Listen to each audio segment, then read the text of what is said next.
Welcome to Pod Save America. I'm Jon Favreau. I'm Dan Pfeiffer. On today's show, Donald Trump makes it official. Republicans win the House. Nancy Pelosi steps down as leader. Kari Lake loses her race for Arizona governor. And later, Dan talks to the Nevada Independent's Jon Ralston about how he nailed his midterm calls. And they talk about Nevada's political future. Okay, let's get to the news. After 3 losses, 2 impeachments, and 1 attempted coup turned violent insurrection, Donald Trump announced that he's officially running for president from the scene of his crime at Mar-a-Lago. The hour-long address was panned as, quote, one of the most low-energy, uninspiring speeches ever delivered by Trump, and that was from his former White House spokesperson, Sarah Matthews. The most prominent politicians in attendance were former Congressman Madison Cawthorn and Devin Nunes.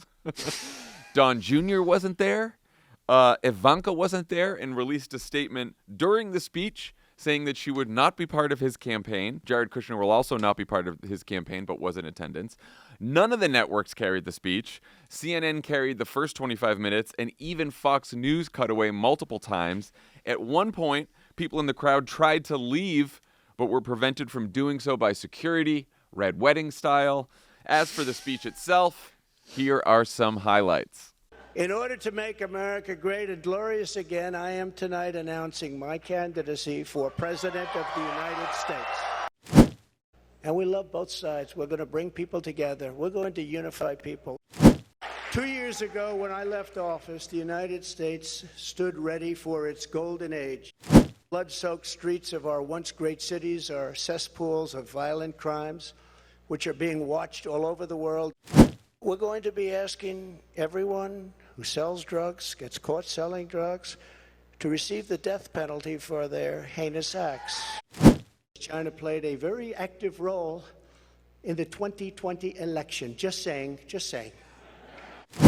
President Xi, who's now president for life.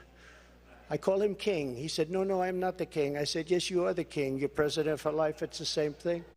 And I'm a victim, I will tell you. I'm a victim. Think of it. I have no doubt that by 2024, it will sadly be much worse, and they will see much more clearly what happened and what is happening to our country, and the voting will be much different. Wow. Tour de force, Dan. What'd you think? Why did he sound like they hit him with a few tranquilizer darts before he walked out on stage? I think drowsy walrus is a great way to describe it. So I like your tranquilizer dart things. His heart, I mean, that sounds ridiculous. He doesn't have a heart. His black corroded heart was not in it. It really felt like he announced he was going to make this speech. Felt like he had to do the announcement because he made the announcement before the election. All of his candidates lost, and he took all the blame for this, and people sort of turned on him. But he knew, because Trump has a sense of these things, that if he were to delay his announcement, that would be a sign of weakness. Yeah. So he just plowed forward. He didn't want to be there. The people in the room didn't want to be there. Fox News didn't even want to cover it. I don't even like the fact that Don Jr. didn't show up for it is notable. The fact that all these people tried to leave a Trump speech and could not leave is funny, but also sort of a metaphor for the last 7 years of our life. It's like you just cannot get out the doors of Mar-a-Lago. We are stuck. We're stuck in Hotel Mar-a-Lago. I guess that's what it is. It was just all lame. It was just totally surprisingly lame, I would say. Surprisingly lame. It definitely felt like they had the speech written before Tuesday's results, and then they had to go back in there and try to make a few edits to make it reflect the reality of what happened. You can always tell with those speeches. Yeah. Here's what I think happened. Every once in a while, Trump's staff somehow convinces him to read a speech off a prompter. And in this case, I think they probably told him it would it would enrage the fake news media if he showed some message discipline and stayed on script and didn't turn the whole thing into another rant about 2020. The problem is, for Trump, and this has always been his problem, he hates reading speeches because Stephen Miller is number one, a terrible human being. Right after that, a terrible, terrible speechwriter who has never learned to write in Trump's voice, ever. And it shows. So with Trump, you either get low energy and somewhat on message, or high energy and deranged. And like, sure enough, the New York Times reported in one of the stories about the speech that like aides have been wrestling with Mr. Trump's impulse for airing grievances, particularly over 2020, in hopes of keeping him focused on the future. They were determined to recapture the feel of his 2016 campaign when he ran as an insurgent against the political establishment. So you could tell they were that was the intended message, but to get him to do that, you have to script him, and he's never good scripted. I mean, that may have been the intended strategic imperative, but there was nothing in this speech that led to that, because you can't run as the insurgent against the political establishment while you spend 6 of the 12 hours of your speech talking about your accomplishments as president like 2 years ago, right? It's just, it was just a mess. And what I think it really goes to show is that Trump has nothing to say. That is very, well, I was going to say, what do you think there was a message in there? What would you take out as a message in that rambling? Well, like it feels fake to even like answer that question, but I will try. Right. It's I think this is a joke we used a long time ago in the beginning of this podcast. And Trump was sort of like trying to divine strategy from a monkey throwing feces, like it just happens, right? But it is what I think Trump's advisors think the message is to use the fond memories that some small portion of people have of Trump's accomplishments against the sour sentiments of the American people during the Biden presidency.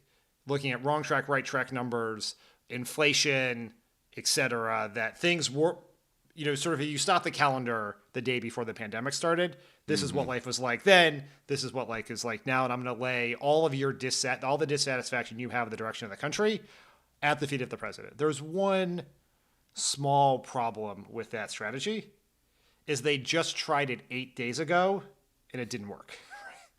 Which that sort of cast a pall over the entire speech. And you can tell, I mean, the line, and we played it in the clip, the citizens of our country have not yet realized the full extent and gravity of the pain our nation is going through, but they will.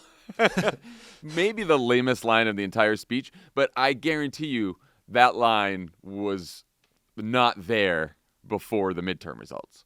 Yeah, I mean, this speech looks different. I'm not sure Trump ever he was never going to deliver this well. It was never going to be a coherent message or part of his strategy.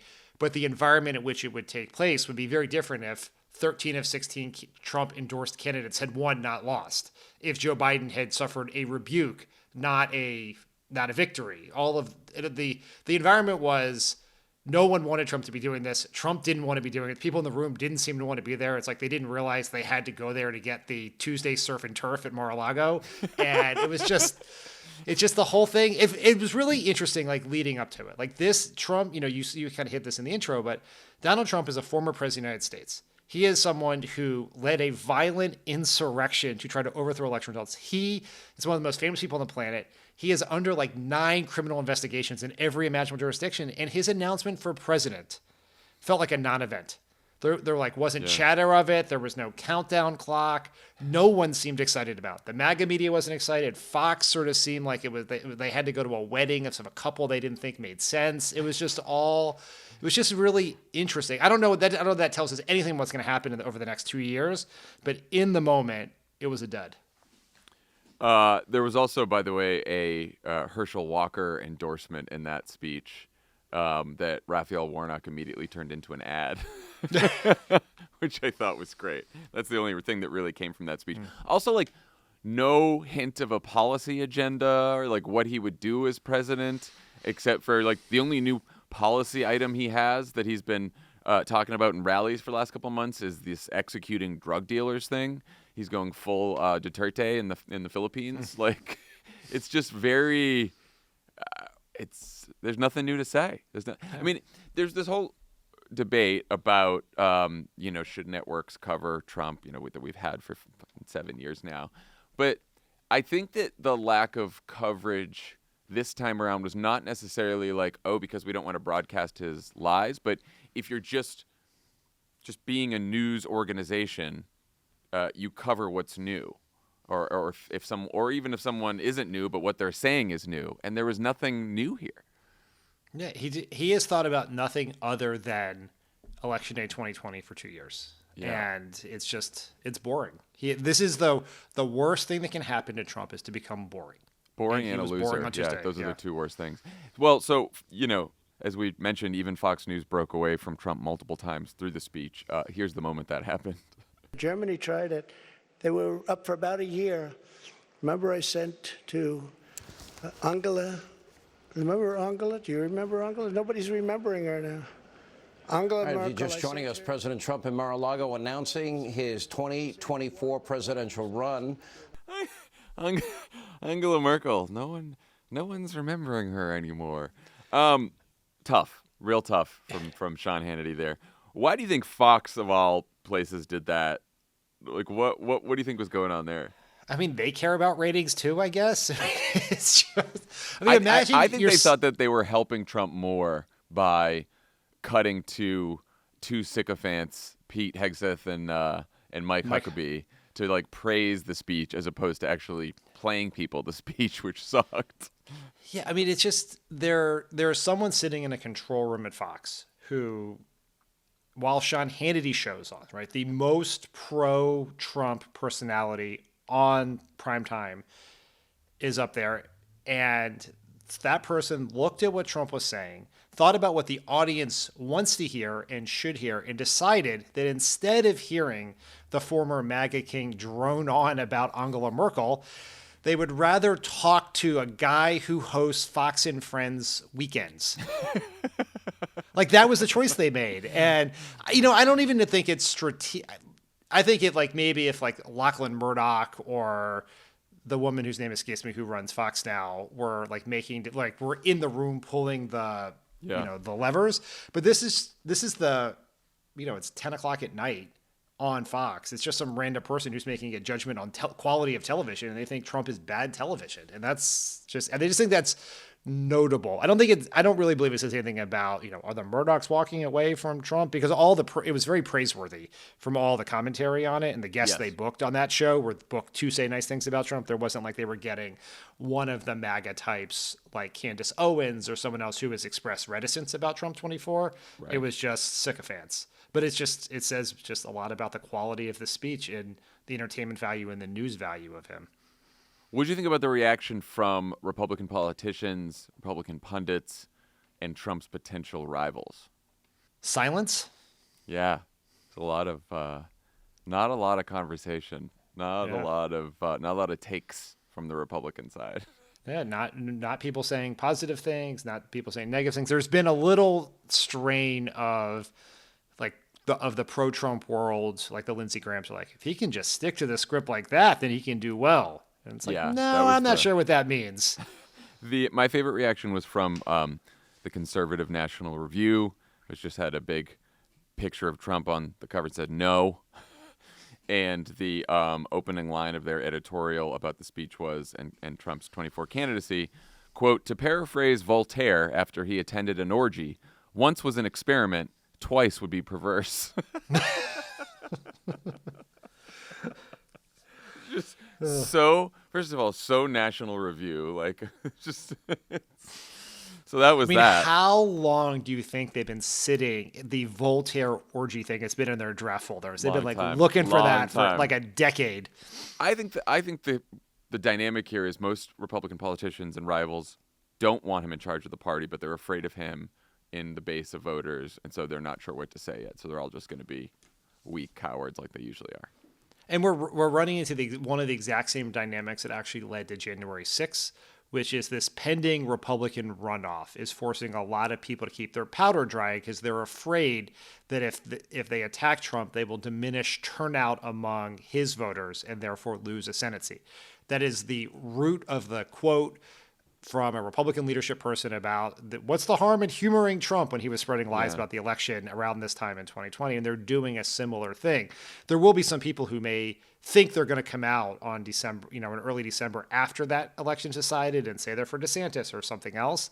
But you can't give Trump space. He gathers strength in these periods. You have to, you can't humor him. You have to come out and say it, and they are going to make all the same mistakes all over again, and he will end up likely leading the party again, or at least for the foreseeable future, for that reason. I do think it's like you mentioned Candace Owens, people like her, Laura Ingraham. There's more MAGA pundits that have a lot of influence that are starting to break away from him than there have been before. Yes. And I also think it's notable that there's a place for these people to land, and it's with Ron DeSantis. And you're seeing, like, I don't know what the primary will look like. You've got like Mike Pence out there. By the way, that Mike Pence town hall last night. Whew. That was humor. That was. Here's one really, really funny clip of him trying to answer a question from one of the audience members. Shouldn't this freedom based on Roe also continue? Barbara, thank you. I represented Madison County in Congress for many years. So There's Andrea. it's nice to see you.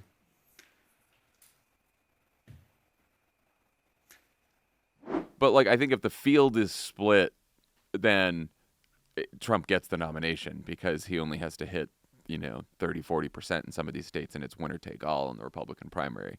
But if for some reason they all decide not to run, or everyone consolidates quickly around just DeSantis and Trump, I think that is a different situation. Yeah, I mean, we talked about this for a long time last week. We don't really know how it'll play out, but Trump is definitely weaker than he has ever been. The question is whether Republicans will have the courage and the strategic sense to exploit that weakness, or they will do what they did in 2016. They did multiple times during the presidency, and certainly after January 6th, which is just stay silent, hope Trump falls under his own weight, and that is not going to happen. Not going to happen. If you want to be the man, you got to beat the man, and none of them are trying to do it. And it's still early, so we don't know. We don't even know if he's running. We don't even know if he has the capacity to relate to human beings. We do not. No one really seems to know that. But it's notable that he has stayed silent this whole time. That Trump has attacked him. He has stayed silent. And if folks who dare to remember that long ago, the strategy of all of those candidates, Christie, Rubio, Jeb Bush, was to attack each other, not Trump, to try to be the Trump alternative. And by the time there never got to be a Trump alternative. The Trump alternative ended up being Ted Cruz, which is just amusing in so many ways, because if you don't attack him, he's going to gain strength. And so, what happens in the next several months here, I think, will determine how he's going to look if a primary takes place. And we don't really know that it will. I mean, when we had Maggie Haberman on, she raised real questions about whether, based on her reporting, whether DeSantis would actually run against Trump. Now, Trump is a much weaker figure now than when we spoke to Maggie a month ago, but we'll have to see. So I agree with all that, and I've been saying that like if Trump goes after DeSantis and DeSantis doesn't hit back, he's screwed. Just to play devil's advocate, I was trying to think of, like, from DeSantis's point of view, why he might be operating like he's operating. Like, are there any sort of smart reasons? I think he probably looks at the Republican electorate and thinks, okay, most of these people still have very warm feelings toward Donald Trump. Obviously, there's some like MAGA fanatics, but even the people in the party who might be open to a DeSantis candidacy over Trump still probably like Donald Trump. So if you start getting into pissing match with Donald Trump right now, then and people still don't know Ron DeSantis, or enough people all over the country don't know Ron DeSantis, then maybe he doesn't, then maybe his approval goes down and his candidacy's over before it begins. Since Democrats are much better at beating Donald Trump than Republicans, what advice would you give Ron DeSantis right now? So I tend to agree that, getting into a truth off on Truth Social with Donald Trump seems like a bad idea. Like, that's not how to engage with him. Like, don't come down to his level. But also, don't do the Marco Rubio dick joke thing. Yeah, basically take Rubio's strategy, Jeb Bush's strategy, do the opposite of those things. Do not be those people. Yeah. You're all Florida politicians. Meet with them, talk to them, take notes on their plans, and then do the exact opposite. He needs to, if he wants to be the alternative, he has to take it. He has momentum right now. Don't forget about getting into a fight with Trump. Like, what could he be doing right now to raise his profile, to become a become a vessel for the anti-Trump sentiment in the grassroots of the party? put aside the establishment. Like the mistake to make is to be all the hedge fund guys are coming out for you. Ken Griffin, Steve Schwartzman. That is actually that'll help fund your campaign, but it's going to be to Trump's advantage. Just like all of the establishment going to Jeb Bush helped Trump in 2016, but be out there. He's been incredibly quiet. Like he got his good run of press and it's just sort of like doing Florida things. Find a way to, is there a big speech to give to lay out the future of the Republican Party that makes the case that it's forward looking? It can be an implicit criticism of Trump, but don't just hole yourself up in a room with like your 4 advisors and try to have a bunch of meetings. If you want to give yourself, even if you have not yet decided to run, and I imagine he probably hasn't decided to run yet, and he has some process to go through, if you want to make sure you have that opportunity at the end of your process, you have to be very visible now. Yeah. I imagine that he would take a look at sort of the primary that we ran against Hillary Clinton back in 2007. Because, look, and there's a couple of big differences. I think Ron DeSantis has a lot more material to work with Trump than we did. That's one difference, yes. But he's also running against someone who's like even more beloved by the base, I think, than Hillary Clinton was, right? Because there's, like I said, Trump fanatics. Look, I think he's now got these, incredible majorities in the Florida legislature. And I think that, the session doesn't end till the spring. So he'll try to probably pass a bunch of shit between now and the spring. I imagine he will try to pick a lot of fights with the Biden administration because he is a governor of a big state, and he'll try to do more stunts like the migrant stunt, right? He's going to try to get more. I think if you're him, you want to get more attention being like, I'm the one who can take the fight to the Democrats and to Joe Biden, not this other guy who's yesterday and I'm the future. And by the way, he's a loser and I'm a winner. And he might not say that explicitly, but those are sort of the larger themes that you want to get across, even if it's implicitly, probably over the next several months. And I would imagine in this context that electability is going to be a huge point of conversation in this election. And that has been Trump's superpower among Republicans, is that he beat Hillary Clinton. Right. And then he could make a kind of fake argument about keeping the Senate in 2018 and then almost winning in 2020. That has been punctured. And if you were DeSantis, you would position yourself as the MAGA guy who can win. The guy who is the conservative who can win, not an establishment conservative, a grassroots conservative who can win. And but you have to make that case for yourself. We gave Joe Biden, and a lot of pundits did, some crap for being so explicit in his electability messaging in the 2020 Democratic primary, but he was right to do so. That's what people cared about. Yeah. And there was obviously a lot of evidence to suggest that he was quite electable, all the head-to-head polls with Trump, but he also made the case for himself, and that's what people wanted, and DeSantis would have to do the same thing. Yeah. So speaking of Biden, the Biden political team released 2 videos in response to Trump's announcement. Let's take a listen to a clip from one. Overturn the Affordable Care Act. This could leave up to 23 million Americans without coverage. I hope that they end. It'll be so good if they end. You also had people that were very fine people on both sides. Do you believe in punishment for abortion, yes or no? There has to be some form of punishment. For the woman? Yeah, there has to be some form. And if I win, we will treat those people from January 6th fairly. And if it requires pardons, we will give them pardons. And then the other one, not as good for audio, but it's just Trump talking about infrastructure a million different times. And then it's a split screen, and the other side of the screen is Biden just quietly signing the infrastructure law. What do you think about the Biden folks doing this? Smart move?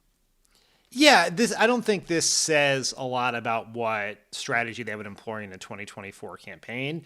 The Biden folks are in a bit of a challenging purgatory because their most likely opponent, one who at least up until last week had a very large megaphone and ability to attract attention for himself, is out there campaigning against him. Biden has not made a decision about running. He has a process that's going to take himself into next year, talking to his family. And so you're in this place where someone's running a campaign against you, but you have not stood up a campaign on your own to fight back. Yeah. And so this is, I think, as much signaling that they are going to push back. It's both messages, right? It's I'm a success, he was a failure.